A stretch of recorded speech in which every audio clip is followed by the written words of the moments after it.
అదేం 10 షాపులైనా ఉన్నాయి, 9 షాపులు వచ్చినాయి.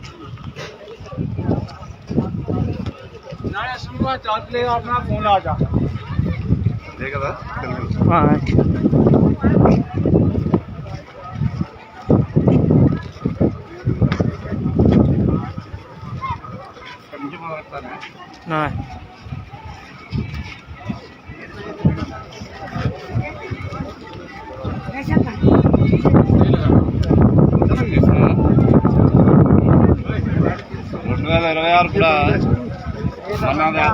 మన తెలుగు వాళ్ళు పెట్టింది పెట్టారు. తెలంగాణ దాల్తాలు దగ్గర భోజన సదుపాయం పెట్టారు.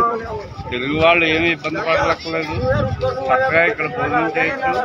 మేము కూడా తిన్నాము, ఎవరైనా చేయొచ్చు. చక్కగా ఉంది, బాగుంది మన ఇడ్లీ.